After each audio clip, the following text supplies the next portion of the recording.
Hi, guys.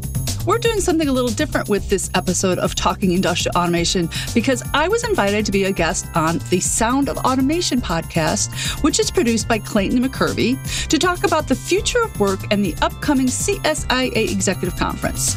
But don't worry, even if you don't plan to attend the conference or you don't give one rat's hair about it, this crossover episode still offers up credible content and maybe even a bad pun or two.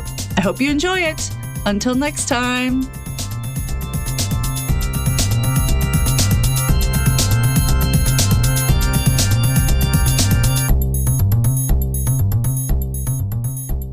Hello and welcome to the Sound of Automation. I'm Bryan Powrozek with Clayton McKervey, and I'm excited today because this is my very first crossover episode. I have one of my other favorite podcast hosts, Lisa Richter of CSIA, with me today, and Lisa hosts Talking Industrial Automation. So, Lisa, how are you doing? I'm doing great, Bryan. Thanks for having me on. Well, I had to return the favor. You had me on Talking Industrial Automation, so great. I'm glad to have you on. Excited for the conversation. And before we get into our discussion, just in case any of the folks listening out there aren't familiar with CSIA, can you just give me a little background on CSIA?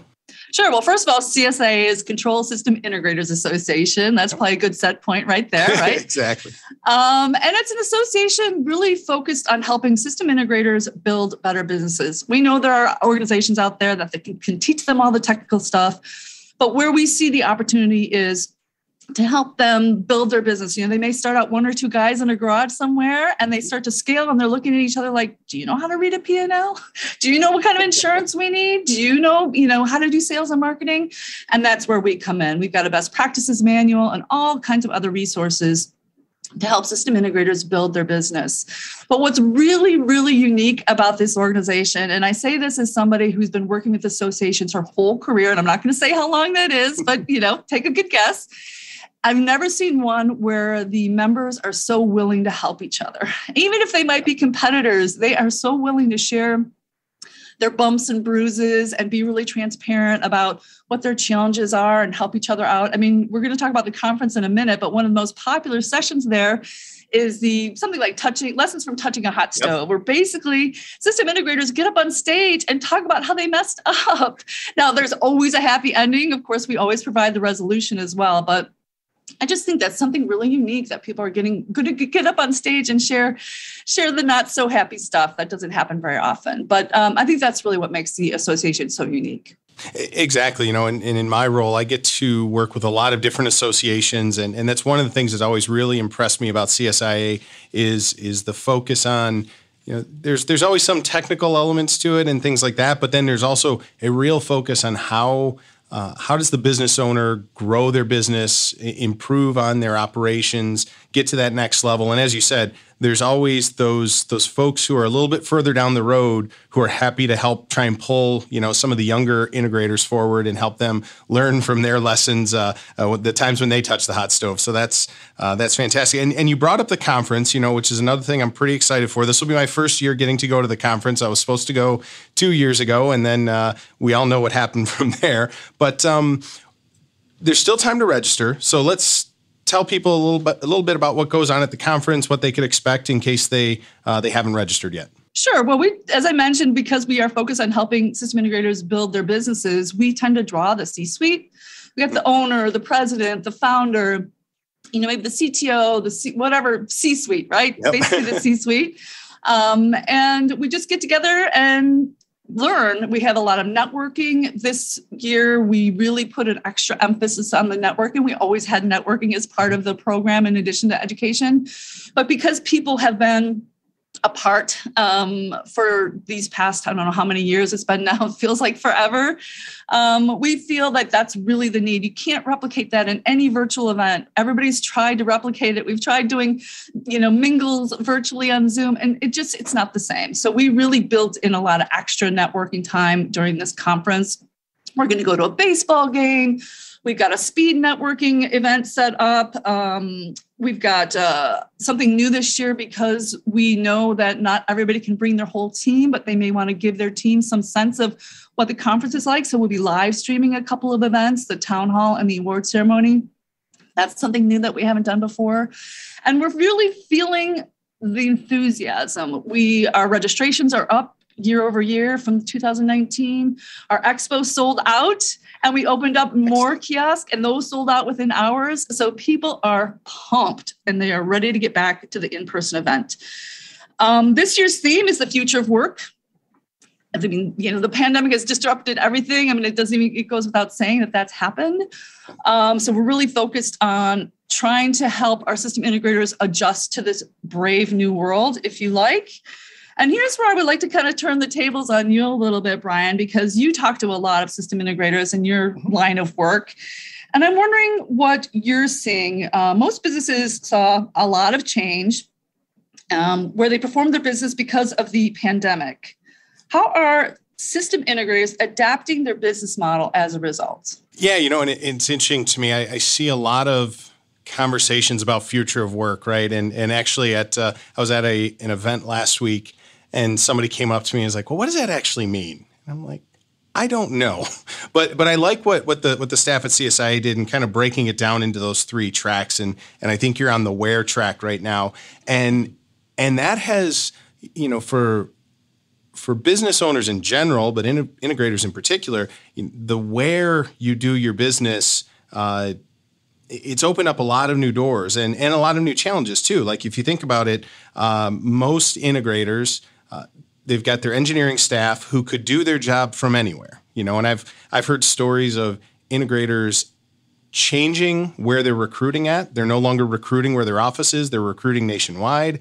Conversely, their employees saying, hey, do I have to work from the office, or could I move to, someplace else? Maybe they're originally from a different state or something like that, and they'd like to move back home, but they still want to stay what they're at. So that creates a whole nother level of challenge of how do you maintain your culture? How do you attract people when you're 10 states away and you don't really have the networking base there to try and find people? But then, even for a controls integrator who maybe has a panel shop, now you've got that challenge of part of your workforce has flexibility, but part of your workforce is still tied to the office. And how do you kind of make both sides of that equation feel like they get the flexibility and the ability to do their best work and take advantage of some of the opportunities that are out here as people talk about the quote unquote future work. But it just creates some additional challenges for business owners. But I feel also opens them up to a lot more opportunity. You're no longer,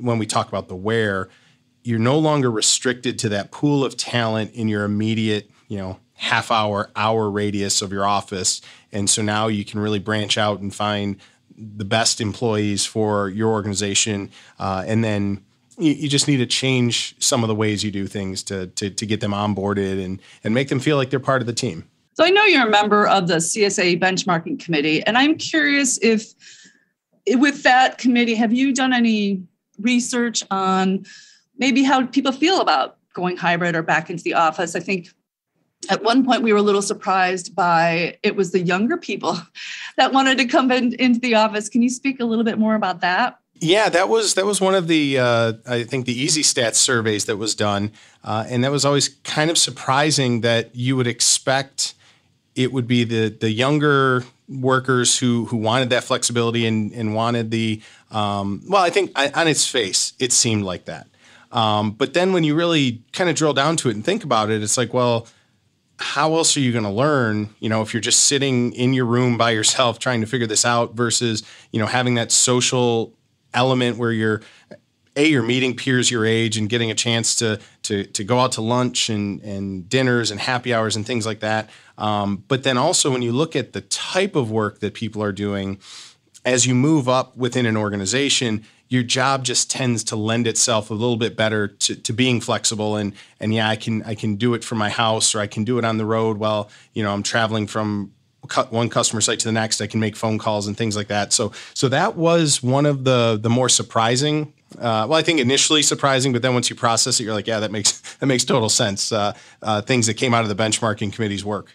So I had a unique experience of watching my daughter get her first real job, and she's working from home. And so she's turning to me all day long, asking me questions that an entry-level worker would ask. Yep. But now I'm onboarding her. It's not even my employee, but that speaks to that younger generation needs somebody next to them to guide them through. And also looking back on my early career, that's where I met the people who I still network with. I met my best friend through work. I mean, that's where you start to build all those lifelong connections. And it's got to be more difficult to do if you're just behind a Zoom camera, and it's just not the same. Going back to my earlier comment about you can't really replicate that true networking thing, be it virtually. Exactly. I also have to imagine that if you've got a diverse workforce in a bunch of different states, that has business implications too, right? Like, what state do you pay the taxes in? Or gosh, that's more your bailiwick, but there's more to it than just developing a hybrid workforce, right? Oh yeah, there's actually there was just a question very along these lines that came up on one of the discussion boards within CSIA, because there's potential tax implications, there's legal implications. Do you need to now register in those states?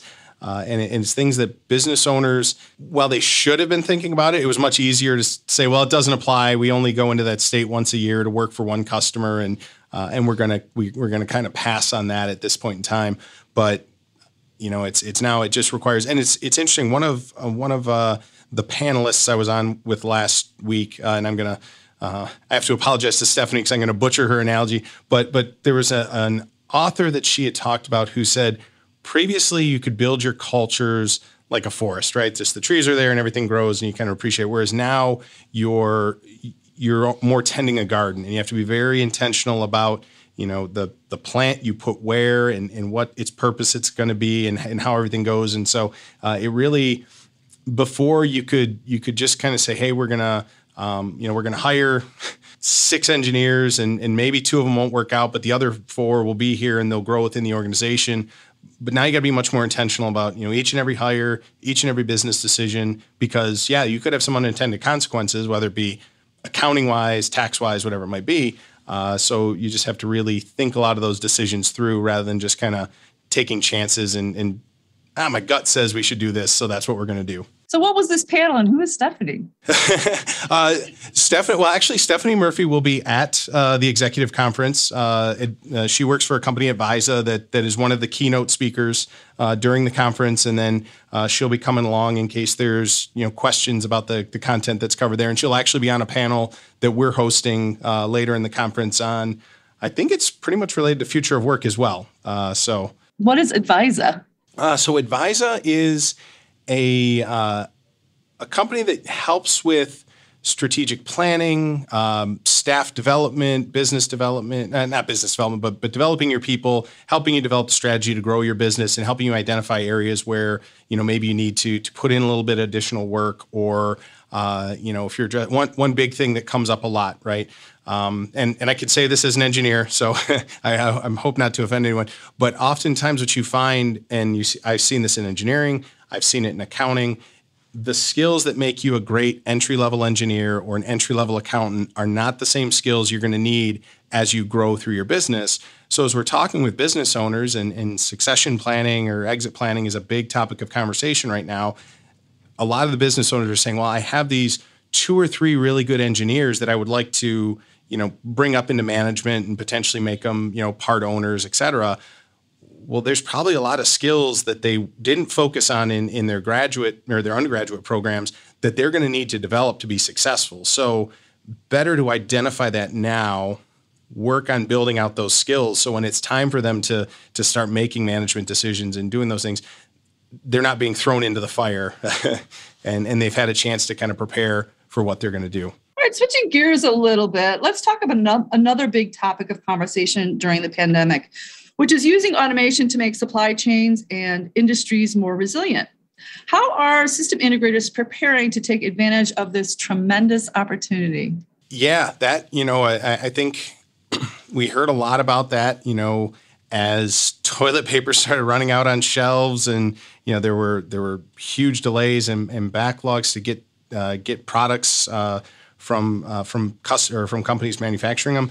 And automation seems to be the one consistent answer. You'll hear lots of different answers, but if you could kind of Pareto this all out, automation would be the probably the top response.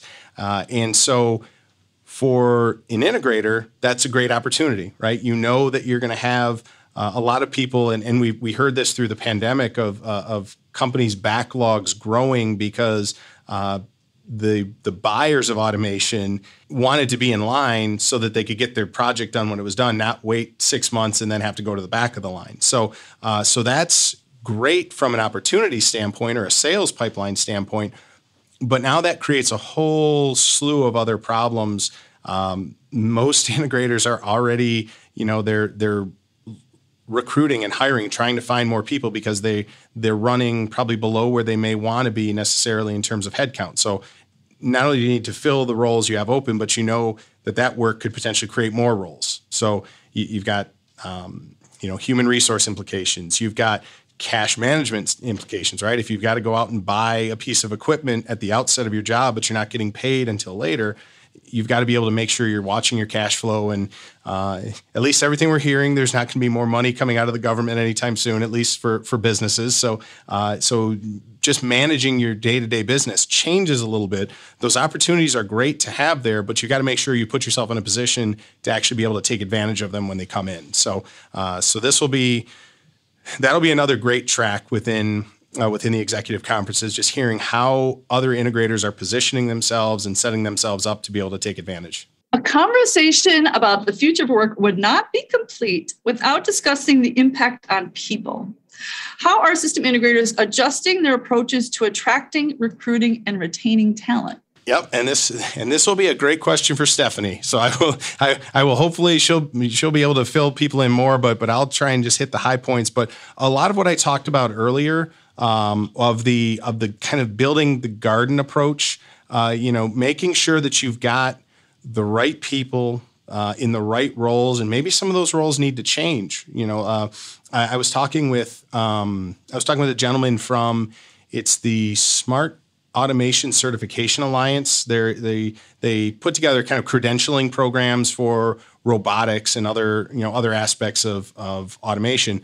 But their goal is if you can take a person that was maybe just a technician or somebody that was putting together the equipment, and you now add a layer of skill for them where they're doing more of the programming or configuration of the hardware and software, you've now freed up space for the person above them. And so is there a way to kind of shift some of these responsibilities around and upskill some folks who can now take on more responsibility, which now creates more capacity throughout the organization? So there's just so many conversations about the best way to do that. And, you would think the ability to recruit anywhere is one solution, but now everybody can recruit anywhere. So some of what I know what Heather and Stephanie from Advisal will be talking about is how do you define what your culture is? If you're not actively laying it out and saying this is who we are and this is what's important to us,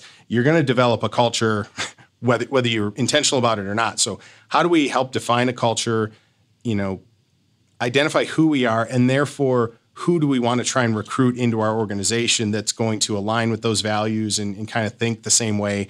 And then how do you find those people? If you're in office, the culture is maybe a little more easy to develop and maintain. But if you're working hybrid or some combination of remote employees, what are you doing to get those people together, to get people to have those connections? Because we see it even in public accounting. We have a lot of folks who are working, remote 4 days a week, 3 days a week.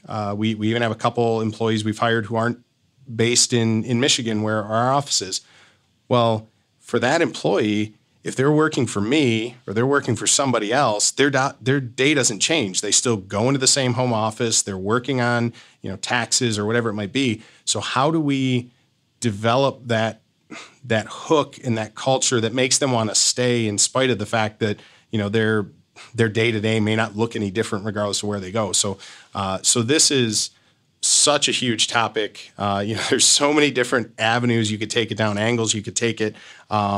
But I'm really excited to hear what the experts have to say at CSIA, because I know it's not my specialty. I love talking about it, I love hearing about it, but there's people much smarter than me in the room that'll be able to answer those questions. Yeah, I think one area that I've noticed people getting woke to is that recruiting is a sales and marketing function, right? Yeah. So if I'm a potential employee, I'm going to your website, I'm going to your LinkedIn profile, I'm Googling you, and your digital footprint matters. Like if I see a really outdated site and I'm a college graduate, is that going to be attractive?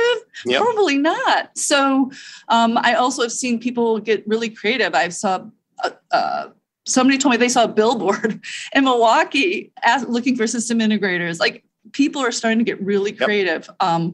One area where I think people have an opportunity is podcasts, because that's where the young, the demographics of the typical listener of a podcast skews a little younger. Sweeping generalizations here, but to me, that's really an untapped opportunity. If I were a recruiter, I'd be getting on every podcast I could, or I'd be trying to buy adverts on the podcast. And really try to build the pipeline that way. So we have to get creative. It's exactly the wild, wild west out there. I was talking to a professor from Purdue several months back and kind of asked him that question. Like, my clients are small to mid-sized companies, right? Anywhere from $5 million a year to $100 million a year. But when you're comparing that to going up against a Fanuc or a Rockwell or a Siemens, the budget is way bigger. The team they have focusing on this is way bigger. How does the small to mid? Because I feel, and again, I was in the auto industry, right? I could have gone to work for Ford, GM, or Chrysler. Stellantis now, but or I could have gone to a smaller company. I elected smaller because I felt I'd get more opportunities, more things to learn and see. So how does the small to mid-sized, integrator compete in today's day? And that was his number one piece of advice was get creative and get in there early and often and have a good message that you can deliver to the students, because, unlike the larger companies, you only need to attract, 2, 3, maybe good employees each year, whereas they've got to find hundreds. So if you can get those couple that are interested in what you have to offer, and you've got that good understanding of what your culture is, what's important to you, that you can convey to them in a very convincing way, then you're going to find that person that's looking for that experience. And any avenue you can take this information and get it out to them is worthwhile pursuing. Well, obviously, if somebody's going to attend the CSIA conference, they're going to learn about all this stuff and more. Exactly. So I'm going to give myself a shameless plug here and say, if anybody's interested in learning more about the conference, registering, or just finding out a little bit more, you can go to www.controlsys.org/conference 2022. Excellent. Well, and Lisa, there's one thing, as I've been listening to your podcast, there's one thing that I've heard you do that I'm going to shamelessly take the opportunity to put you through, but I've got 2 truths and a lie for you. So are you ready? Sure, go for it. All right. So based on the work done by the benchmarking committee over the last couple of years related to the pandemic, I've got 2 truths and a lie. The first is 40% of CSIA Pulse survey participants saw an increase in revenue per billable employee when comparing Q4 of 2020 to Q4 of 2019. They also saw a 70% increase when comparing Q4 21 to Q4 20. The second statement is the CSIA Talent Retention Toolbox survey participants saw a 27% increase in turnover over the year and a 26% increase in new hire salaries in 2021. And the last statement is the CSIA Easy Stats has a sentiment question that they ask every month. What's the business owner sentiment? And that question accurately predicted the impact of the pandemic on the operations of CSIA members. I'm going to guess number 3. You're right. Number 3 is the lie, which just goes to show, and the benchmarking committee will touch on this a little bit during their panel. But if you look at the sentiment data, right when the pandemic happened, as you would expect, everybody thought the sky is falling, things are going to be terrible. It rebounded pretty quickly, though, but you see a couple months where it dropped down and then came back up. But in reality, just the couple stats I mentioned there, we saw increases in revenue per billable employee. We saw increased turnover and increase in salaries, which, probably not looked at as a good thing, but it shows that the market was active, that there was high demand for these things. So in reality, this is just another example that kind of shows the importance of looking at things like the Pulse survey and the Easy Stats and the Talent Retention Toolkit to get a gauge for what's going on in the market, because oftentimes our guts are wrong and we react too much or not enough to what we're seeing in the market. Whereas going back and looking at the data really kind of grounds you and helps you see exactly what's going on. No offense, Bryan, but why does the data matter? Well, it matters because, it's data like this that can help businesses navigate the good times and bad, and we see that probably more often than not, that in the bad times, everybody goes down, but it's the good times. Are you really being as successful as you could or you should be? And so the benchmarking committee, puts a lot of thought into how to make the members better data-driven decision makers. And as I said, it's so important. What we as the benchmarking committee feel is so important that we put together a panel discussion during the conference. It's called Navigating Uncertain Times with Data-Driven Decisions. And so hopefully, if any of the folks attending get a chance to go check that presentation out, we'll try and share some good lessons from a couple different integrators of different sizes who can show how they use data to help them get through the pandemic. So I'm hearing that you will have some real life examples from system integrators during this discussion? Yep, we sure will. So anyone who's interested in learning more can visit www.controlsys.org/conference 2022. Count me in. Lisa, was that a bad accounting pun? Kind of was. All right. Well, Lisa, I really appreciate you coming on today. And I look forward to seeing you in Denver in a few weeks.